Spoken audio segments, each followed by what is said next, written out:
Very much, Sabina, and also thank you to Markus for really making the best pre-speech for what comes next that I could imagine, because as you told us what to do, I think we will discuss a little more on how we could do these new obligations and requirements. And therefore, I'm very happy to welcome now some very well-known guests from the Bitkom Data Protection Working Group. And we have Dr. Falk Böhm, the Global Privacy Officer from adidas, who is happens to be the current chair of our Bitkom Data Protection Working Group.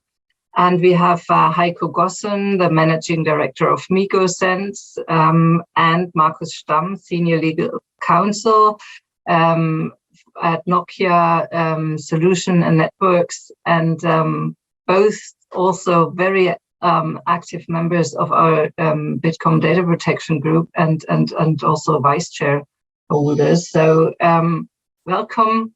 Happy to see you all here on stage, and I'm also very happy to discuss what you have done during the last, I think, about 10 months within the working group. You looked very closely at the Schrems 2 approach, at what has to be made out of this judgment. And maybe we start with Falk. And the first question will be, well, what has been the motivation to create this Schrems 2 approach at Bitkom level?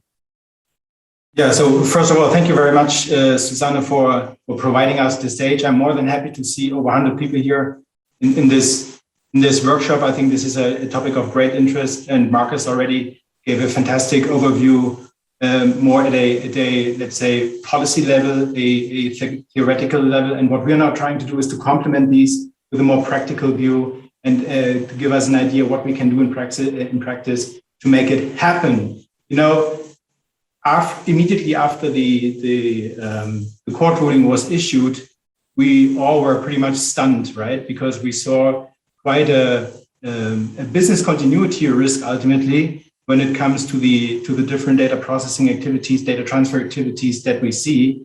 And through that ruling, or effectively the ruling poses quite a huge risk in terms of continuing with these data processing activities. And therefore it was clear that there is a solution needed that can be applied in practice to not necessarily to make it happen or to leave everything as is, but to find a smart approach to absorb the requirements on the one hand, but to also be able to derive and deploy the necessary supplementary measures as pointed out by the European Court of Justice. So what is needed from a practical point of view is a standardized, scalable, and compliant solution for the challenge at hand. And that was the initial driver for us to look into that. And while we were hearing, well, we heard some initial statements from Data Protection Authority right immediately after the ruling was issued, but essentially it was not really much content in it, so it's nothing actionable, nothing workable, and that was where we need to come into play to find those solutions for all our member companies, and that is also where we believe at Bitkom we can add value. On the other hand, it was obvious that there is going to be kind of a legal competition, so to say, between what the industry is able and willing to do on the one hand and what data protection authorities may think is necessary from their standpoint. And that is why we really wanted to participate in the overall discussion. And we could only do that by really diving deep into the topic on the one hand and really come up with practical and still compliant solution. So that was also a key driver. And last but not least, industry, of course, needs certain flexibility because we have so many different use cases. We have identified over 20, standard use cases, not to speak about all the detailed use cases you could think of. So all these different use cases need to come together and need to be implemented in a way that continuation is necessary, is possible. I'm sorry. Mm-hmm. And maybe you could explain a little your course of action and how you structured the work that was done in the group. Yeah, absolutely. So what we found pretty amazing is how much willingness we experienced from our member companies to actually participate in the activity. So we had over 30, maybe even 40 volunteers who participated in the whole exercise from day one. So that was already a fantastic experience from my point of view. And what we realized is mainly we had to look into three main components. The first component is what is decisive from a data transmission parameter point of view. What is decisive to trigger certain risks, as Markus pointed out, for a given data transfer on the one hand. We had the other pillar, and that was the third, what we call a third country profile. Which are the parameters that we need to look into to make that comparison possible with the EU level of data protection that we also would like to see in third countries being implemented, and which have to be assessed, so to say, during such an assessment. And last but not least, and that is, probably the most important topics from an end user point of view, which are the supplementary technical and organizational measures you could adopt for the purpose to make a data transfer happen, to meet the legal expectations as pointed out by the European Court of Justice. And that was ultimately the three pillars that was decisive for how we structured the work. So we founded actually three sub-working groups, where the first working group were really looking into the use cases and into the parameters that really create, so to say, a data transmission, and where we try to identify common parameters which are decisive from a privacy risk point of view. The second pillar was actually the third country profile working group, which really explored the things that need to be looked at or looked after from an assessment point of view. We also identified some key countries which are most relevant from an industry point of view. And last but not least, and this is the technical work stream, which supplementary measures could we think of that can be put in place, that can realistically be put in place to help the data transmission continue. We have been very clear that at a certain point in time, all these dots had to be connected. But we were pretty sure this could be looked at a later stage. So first of all, we were looking into these different pillars, and that was then back in the beginning of 2021. We were actually looking into how can all these parameters be merged. What we found super important, that we, so to say, have a seat at the discussion table regarding the initial European Data Protection Board guidance document. So it was super important we come up with content by the end of the year 2020, and that was actually successful. So that was a key driver for us to really make progress. And I mean, if you just purely look at the figures, you could see that we have really made quite some progress, did a lot of efforts. I've been talking about the many volunteers which have been contributing to the project. We had over 100 calls taking place, just to give you an idea of the efforts that we put behind it. And of course, we have 10 months full of work which are not yet over. So that shows you that this exercise has been quite complex, quite challenging. But with all the help that we had, I think we already could make something happen, and we will still be able to do that in the near future. Thank you, Falk. So, well, does this kind of risk-based approach mean that you always carry out a full-fledged data protection impact assessment? I don't know, maybe does Heiko take over at this stage? Yes, hello to all. I think that's a good question, because indeed it is important to understand that it is not always, or that we can't offer here a tool to make a whole data protection impact assessment. So it is just a transfer impact assessment. So we focus our consideration and analysis solely on the delta created by a third country transfer. That means it is important to establish all the other conditions for lawful processing beforehand, because processing is not lawful internally, cannot become though throughout a third country transfer. And so it is important to understand that it's just the delta of the third country transfer that we analyze and that we can offer with our method to analyze this and to find the supplementary measures like Falk already said. All right. But still, this seems to be an intense piece of work. And maybe you can give us an idea of what the framework looks like and how all these different factors interplay. I think Heiko has brought some slides. Sure. Yes, right. I prepared some slides, so I try to share this with you. And as you already said, it is a tool and a method, but maybe we start from the end. So let's have a look. What is our vision of that? What we think that the user should get in the end when he is using this tool. So our vision is to create an easy-to-use tool that allows me to create a kind of finished documentation report with maybe just a few inputs and, in best case, a final fine-tuning.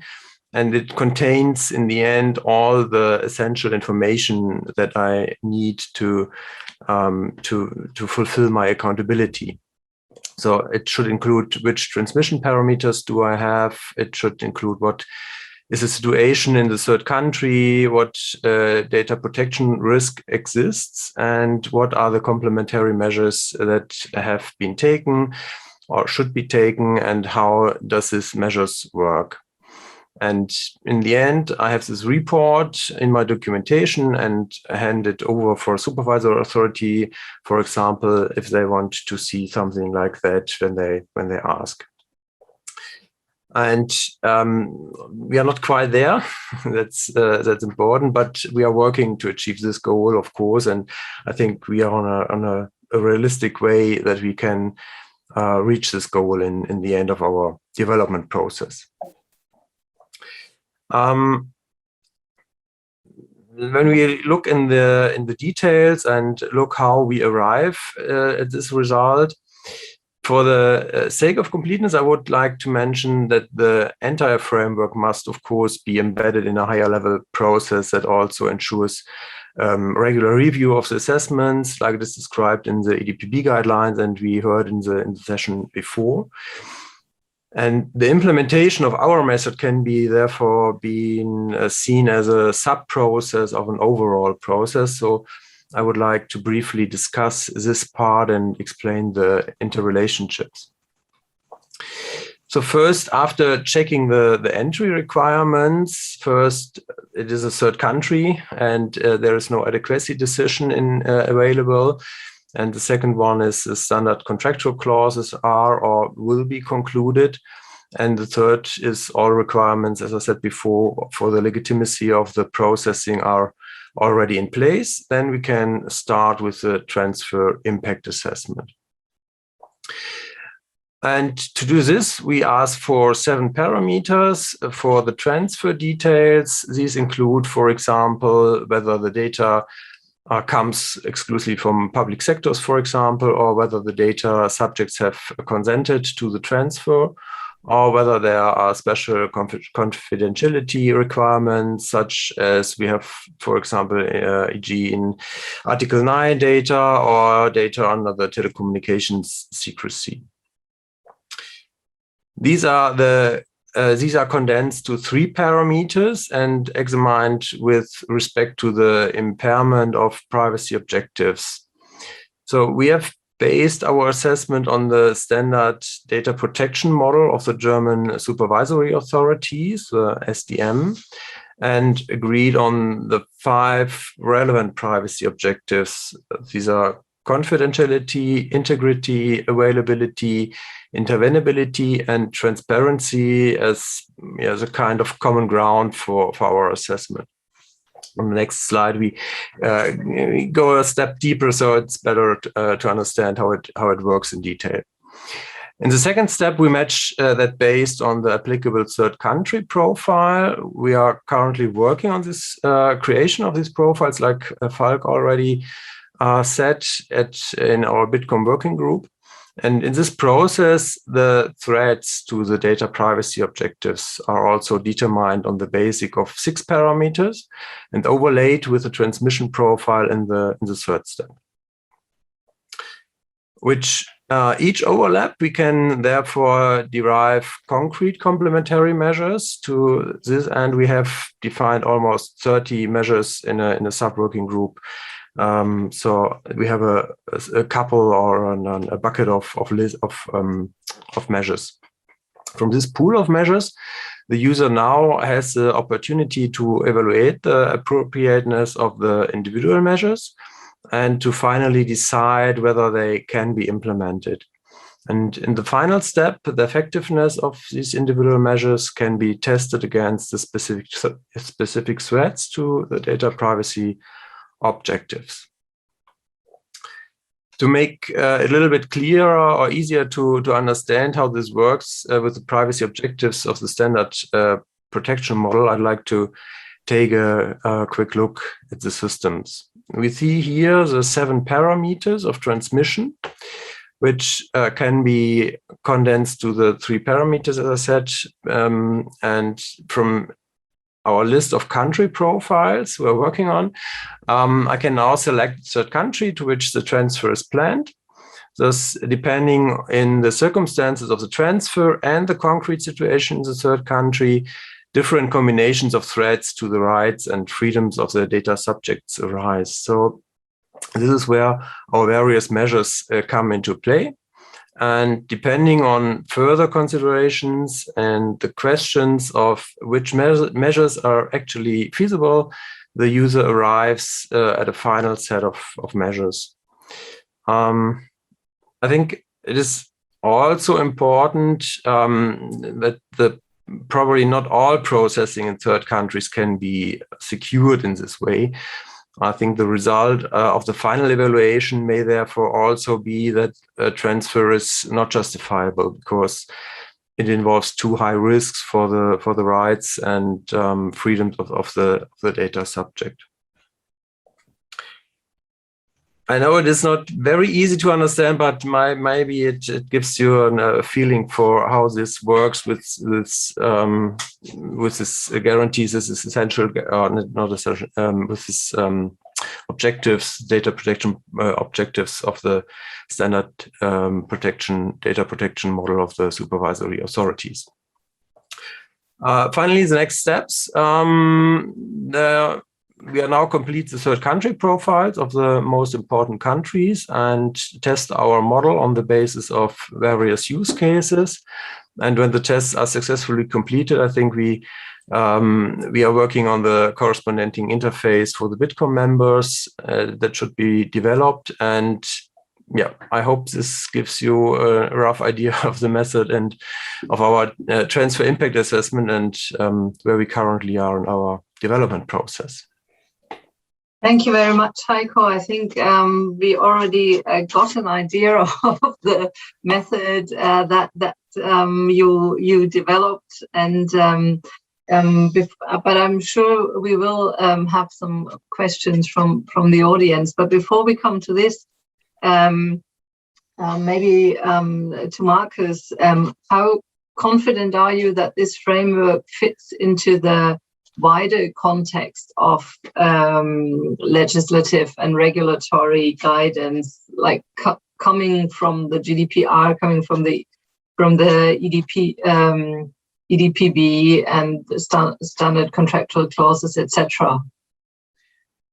Well, thank you, Susanne. I believe the short answer would be quite confident, but of course this would not be quite sufficient for the audience and the context here today. So perhaps if you'll allow, I'll dive a little more deeply into what we've been discussing with the supervisory authorities, because of course the model that was just introduced by Falk and by Heiko, we discussed fairly extensively with a number of supervisory authorities, amongst those the German Federal Data Protection Supervisory Authority, as well as certain state supervisory authorities.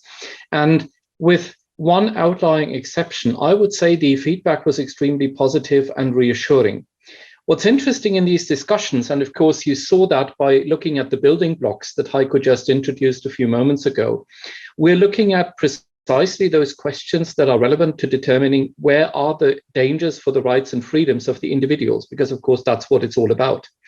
And as a consequence of that, how to address them. Now, when we're looking at the question of what are the dangers to the rights and freedoms of the individuals, you will come back to a series of fairly obvious questions. For example, is there some sort of unfettered, unregulated access to personal data in the target country?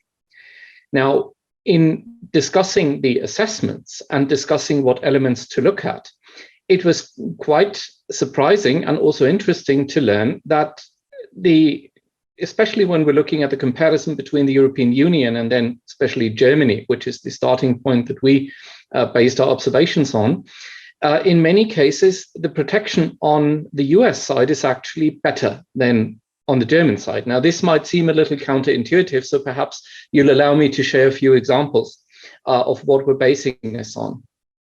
One of the huge elephants in the room, I would almost need to say, is this whole issue of strategic telecommunications surveillance. And you've all have heard the buzzword FISA 702, which permits strategic telecommunications and data surveillance. But I wonder how many were actually familiar with the underlying process, being the FISA court being required to actually approve these kinds of measures. Interestingly, there are also legal remedies. So this was an isolated finding, which we might not have expected as such, just looking at the general perception that in the US, there is generally an insufficient level of data protection.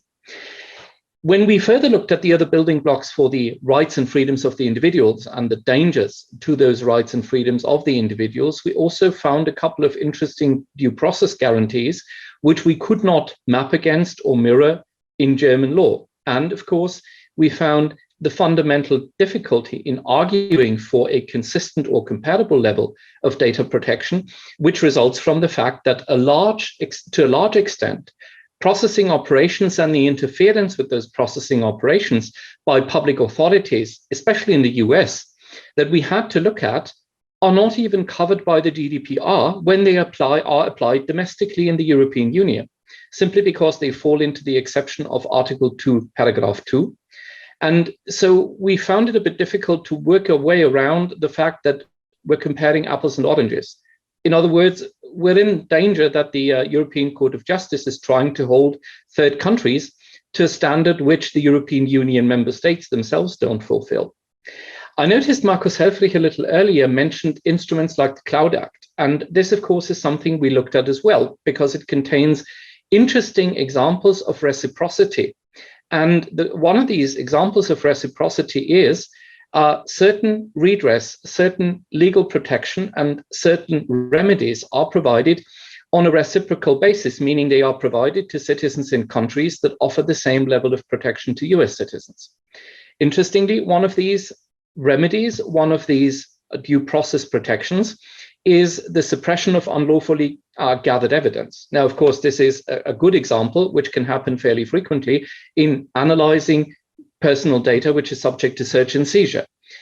As you know, Germany does not provide consistent protection against the use of evidence unlawfully gathered, which is kind of surprising because you would assume that this is one of the essential due process requirements, but it doesn't exist in Germany. The Federal Constitutional Court consistently rules that evidence can be suppressed only if its collection was the result of a very egregious, systematic, and consistent violation, which has to be intentional, of due process rights. There are, of course, many more of these examples. I would not like to go through them exhaustively right now, because I would assume that this is going to be also the subject of our discussion a little later on. When we shared these findings with the supervisory authorities, the results of that interaction were interesting, simply because many supervisory authorities actually told us they had never looked at it that way. And of course, it begs the question, if you do not, how would you determine a comparable level of data protection? What would you be comparing it against? So another of these building blocks that we were looking at is not just are there due process protections, but also are there individual rights and remedies that data subjects, that data exporters can resort to and can exercise in the target country? And if so, do they actually exist just on paper, or are they actually effective and efficient when resorted to? Because, of course, we would all agree that any kind of protection, any kind of due process requirement, which is just available on paper, but in actual fact is linked to so high thresholds that they cannot actually be used, for example, by being forced to retain local counsel, being forced to have a certain standing in the target country, any number of limitations come to mind, would not serve to adequately protect the rights and freedoms of natural persons, of individuals, of data subjects on this side of the pond. In addition to this, of course, we looked at the question of, are there rights and remedies enforceable against or in the relationship between data exporters and data importers? Because again, if you have a data exporter and a data importer with whom it's contracting, and you cannot actually force the data importer to be held to an agreement you have reached or to fulfill its requirements under a contract, then obviously that would put a natural limitation to this. There was one item that we carved out, and we also shared this with the supervisory authorities, which was the entire issue that would need to be covered by any sort of agreement, for example, under Article 28 of the GDPR, because that is not specific to the third country, and the risk profile associated with it, it needs to be fulfilled in all cases. So we, of course, try to not over-engineer that solution. So this is the feedback by the supervisory authorities was interesting, because most of them acknowledged that factually what this is a risk-based approach, but at the same time, they were hesitant to call it by this name, purportedly because the term risk-based approach does not appear in Chapter 5 of the GDPR, but then again, so it does not in other chapters, but it is still one of the key underlying principles of the GDPR. So in summary, very reassuring feedback. I think we're on the right track.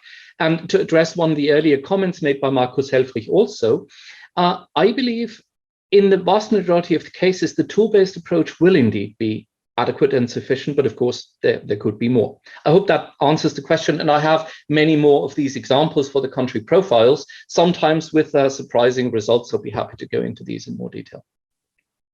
Thank you very much, Markus. And by now we have already the first questions in the chat. So everyone else who wants to ask, you can either put your questions into the chat, or you can also raise your hand and ask them yourself later on. But I'll start with the first one. Saying the logic of the model seems to me from other risk instruments of the GDPR. Does it make sense to integrate the TIA into the DPIA? Aren't transfers to third countries for which there is nothing left to legitimize except the SDPC per se potential high-risk processes for which DPIA would have to be carried out? And then there's the remark that would also fit with your approach of incorporating elements of SDME here. So maybe who wants to take that first question? I believe I can take this. So first of all, whether or not this is the TIA should form part of the DPIA, I would say generally no, because one of the deliverables, so to say, or one of the conclusions of the TIA itself is whether or not the transfer to a third country entails a significant risk for the rights and freedoms of the individual. So it is, so to say, not a given, and therefore a data protection impact assessment does not necessarily have to take place for one. On the other hand, I mean, what we are discussing is a framework which gives us an opportunity to assess risks deriving from a third country data transfer, and whether we call that part of a DPIA or a separate transfer impact assessment, I don't believe that ever moves the needle. What is necessary is to find a consistent and scalable approach to actually carry out these assessments. And if someone comes to the conclusion it would make sense and comes in handy from their point of view to integrate this in their overall data protection impact assessment process, why shouldn't they do it? But I think by its nature, it's not necessarily part of a DPIA. For the second question, or for the second part of the question, I would very much like to understand what the acronym SDPC is referring to. Maybe you can shed a bit of light on this. Standard Data Protection Clause. I see. Aren't transfers to third countries for which left except here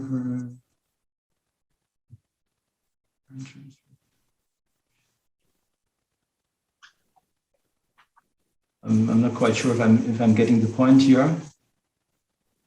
I think what it says is that. Sorry, I believe I was already kind of responding by saying it's not necessarily a high-risk data processing activities, because whether or not a high risk involved actually is an outcome of the transfer impact assessment itself. So there is no,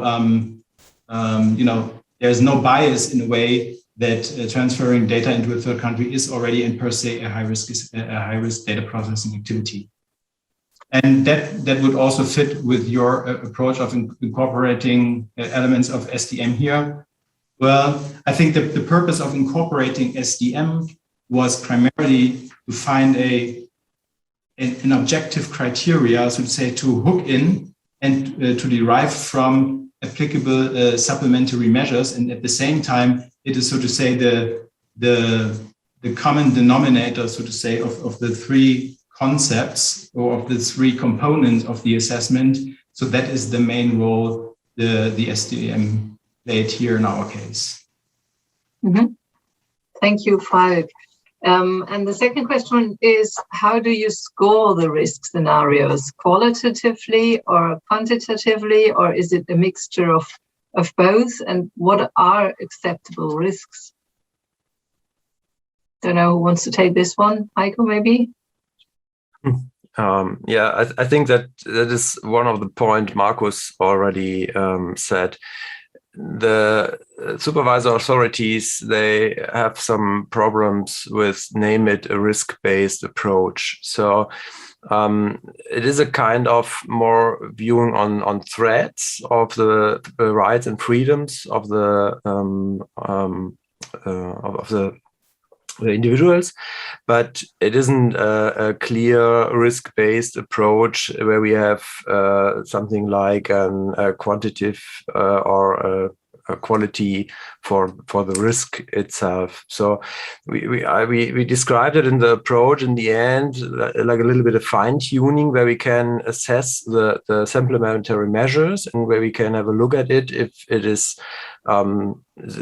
useful to have these measures, or do we have some additional measures, and is it enough to secure the data protection or the rights and the freedoms of the individuals, and not to have a real level of risk that we can accept.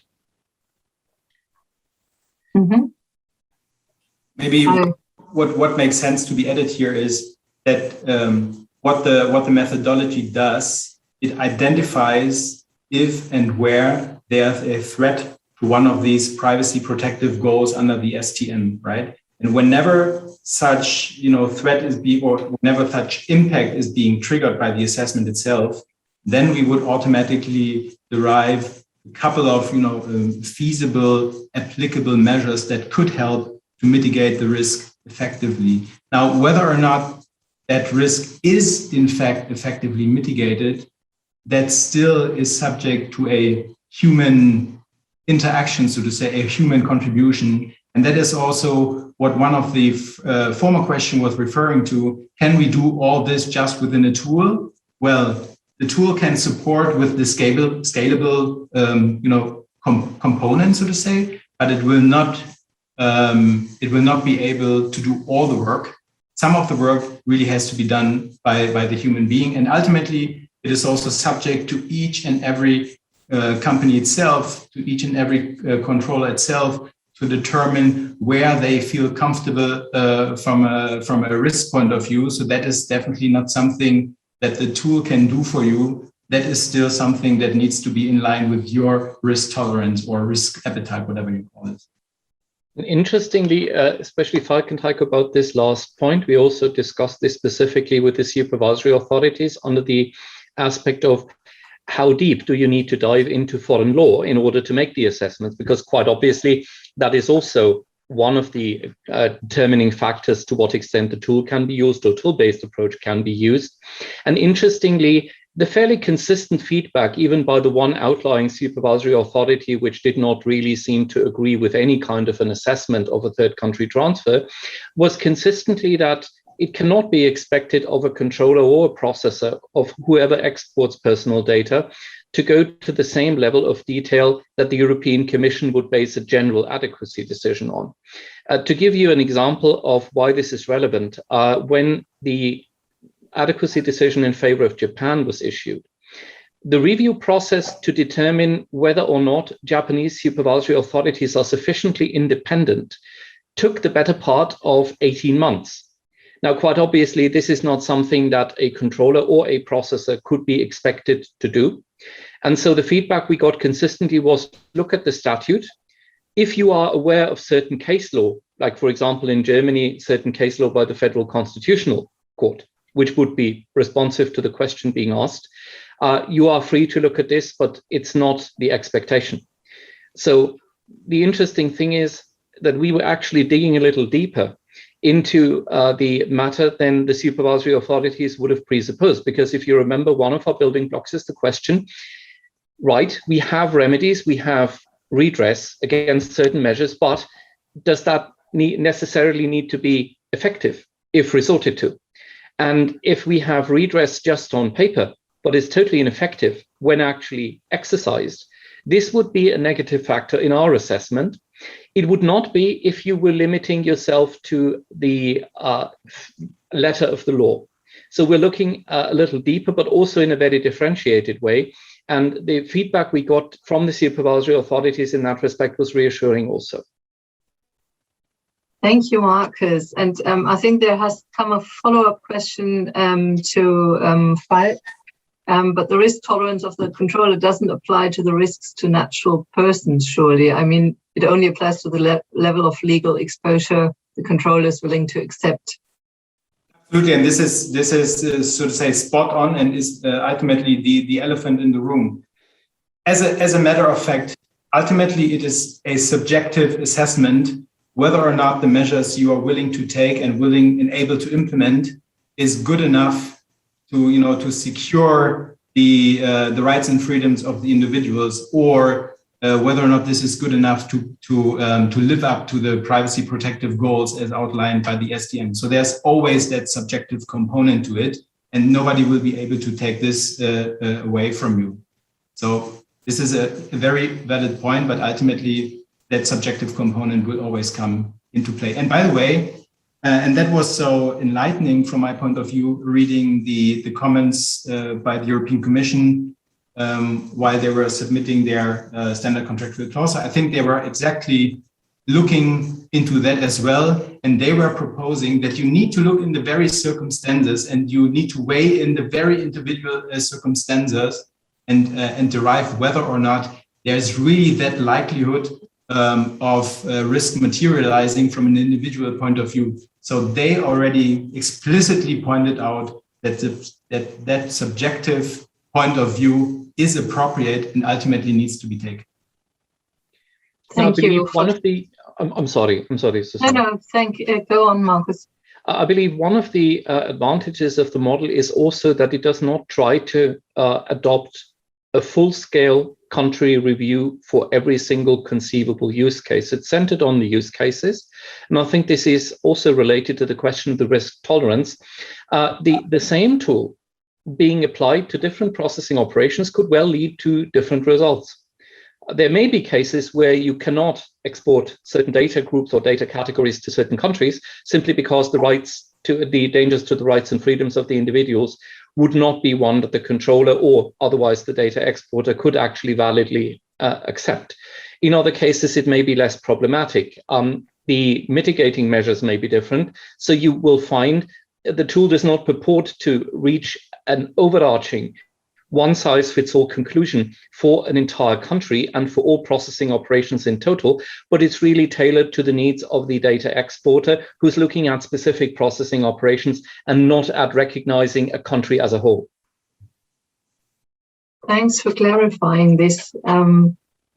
Markus Helfrich, I don't know, did you want to ask something or add something? You're still on mute. Yeah. No, I'm I totally agree, especially with Markus Stamm.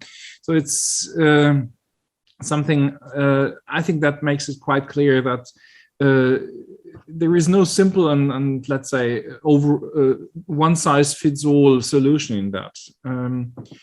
But go ahead, no problem from my side. Okay, I don't have any more questions in the chat, but there might be some live questions from the audience. You can raise your hand with that smiley button in the bottom menu, or you can just turn on your camera and ask. Maybe it would just a comment from my end. It would be super helpful if we are still getting challenged on the concept, because I mean we are not yet final, so there's still room for refinement. And whenever someone has something to add, maybe a viewpoint that we have not been taking into account so far, it would be super helpful to share this with us, because this can only make the methodology and the tool. And the same holds true for specific country profiles, because as I said, this assessment of the US might seem to be counterintuitive if you just read the ECJ's judgment, which I think pretty much in some cases doesn't even scrape the surface. It's interesting to see the cognitive dissonance that supervisory authorities seem to suffer when you identify areas where your data and your individual's rights are actually better protected abroad than they are in the European Union. And I mean, this is not as counterintuitive as it might seem if you consider that since the Axel Nobel case before the European Court of Justice, we are aware of the fact that, for example, in-house counsel, even the ones based in the European Union, are protected at a much higher level in the US than they are domestically.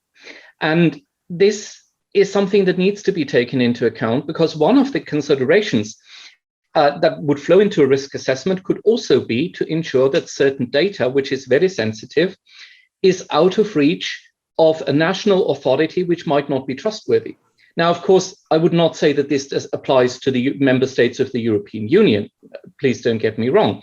But you may be operating in countries, in jurisdictions where offshoring data is just a method of self-preservation. And tentatively, those are the ones where you would see the strictest data localization requirements, which really have nothing to do with protecting rights and freedoms of the individual, but protecting access by government relations. So this is something that always needs to be taken into account. And the model is just flexible enough to take this into account too. As Falk said, it invariably will be subject to an individual assessment, but it also doesn't purport itself to be all-encompassing, and it doesn't try to be overly complicated. So maybe Markus, could you just outline a little what countries you have already looked at? So maybe there's also some you need some insights for. Well, the first one, of course, was the United States. And here it's interesting because the review that was done is extremely diligent. And it showed that I think it's safe to say many people discussing very freely FISA 702, executive orders, general access rights, general search and seizure rights, probably have not yet read the actual statute. This you can see from the fact that people constantly are referring to the Cloud Act as if this were a separate act. And in fact, all it did was it changed quite a number of clauses in the actual statute books. So it's almost as if you were to refer to the German IT Security Act 2.0 and not realize that all it did was change a couple of other acts in order to repurpose them partially. So we looked at the US. Then there are other countries that are high on the list, which is, for example, India. Feedback was also offered on Malaysia, and feedback was offered on Brazil. in general, we're taking an interest in the target countries that are used for offshoring data processing operations. Now, of course, India would have been an even stronger target had the UK still been part of the European Union, but at the same time, there are residual processing operations which affect these kinds of countries. So these are the ones we're interested in. And quite obviously, we'd like to solicit feedback. So if anybody would like to offer insights, may have done an assessment on these countries previously or have other countries to contribute to, by all means, please feel free to share these assessments as well. Thank you, Markus. And maybe you said before you have identified around 20 standard processes where data are quite often transferred. You've also identified around 30 measures. Are there any that might be surprising to the audience? I think some are probably quite well known. Have you come up with totally new ideas? So I'm not sure if there are something really surprising. I think one benefit of the bucket of measures are, on the one hand side, that it is described in a manner that you can work with it to implement these measures. It is described on which accountability does it match. So is it accountability or responsibility of the data exporter? Is it responsibility of the data importer? And also the effectiveness of the measure we describe. And so you can make a checkpoint in the end that all the threats to the freedoms and rights for the individuals are really mitigated by these measures. And we have three types of measures. It's a kind of a technical measure. As a lot of people typically assume that it is, for example, the encryption, of course, but it could also be the segmentation of data. We have, of course, organizational measures and process measures. For example, if we have data, one use case could be, for example, that you have third level support in the third country, and you have typically the case that you have some issues in your systems. Maybe you have a database issue, and you need to give a data dump or log files, for example, to the supplier of your database system.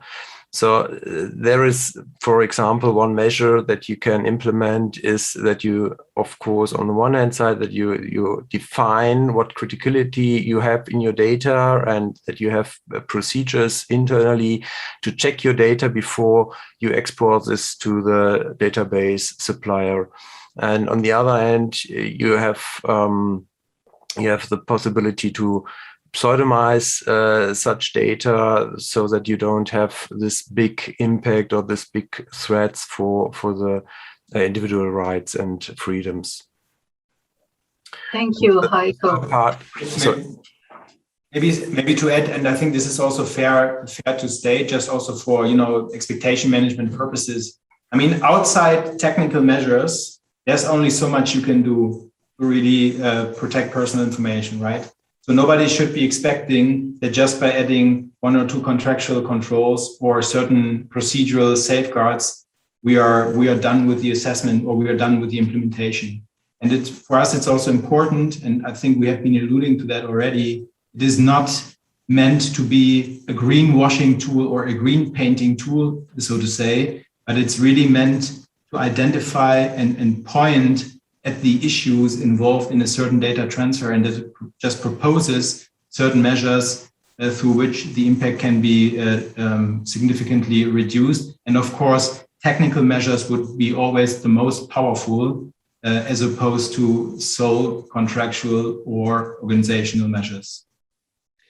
I believe, Falk, this also relates back to the one question we can still see in the chat. does the risk assessment also take into account, or can it be based upon the question of how interesting data would be to, for example, a public authority accessing it in the third country after the export? And certainly this is one of the items to be taken into consideration. Give you an example. You may have a list of points of contact at a customer, which happens to be a public authority.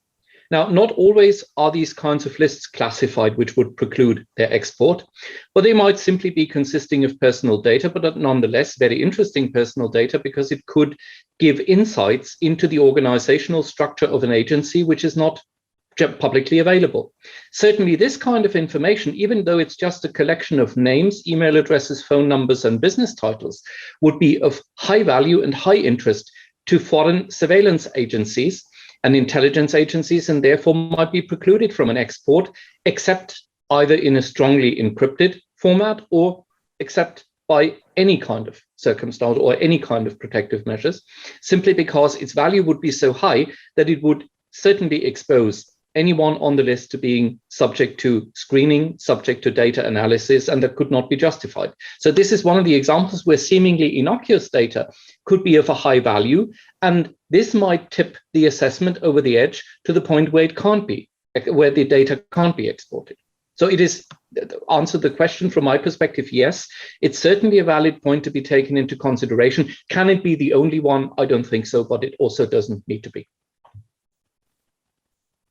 So thank you for that. And maybe just to round things up, maybe Heiko, you already said you're still working on the documents, on the different parts, but the end goal is actually to provide a real tool to Bitkom members. So can you give us a little estimate when we can expect the final tool, or at least the final documents that you work on? That's a difficult question. I know. So we are. I think we made good progress in the last weeks, and we have we have a kind of prototype to test all the use cases. We are on the finish line with the first third country profiles. So I think hopefully we will test the use cases in the next 2 months, so that we can start the development of the tool before the end of this year. So, yeah. Okay, thank you very much. There's another question. Are there any plans at all to make the tool available to non-Bitkom members? I think if it proves useful and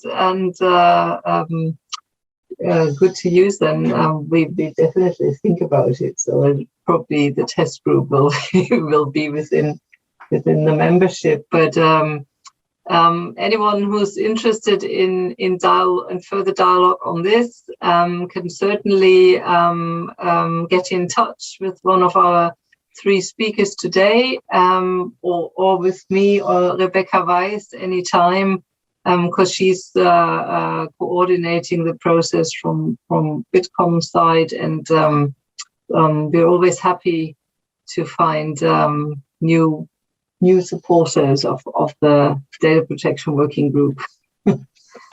That's right, but maybe one additional point.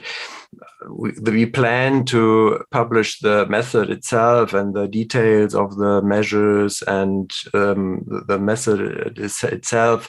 To publish it, but only the tool to have it for the Bitkom members. So the whole methodology will be available for everyone. Yeah. Yeah.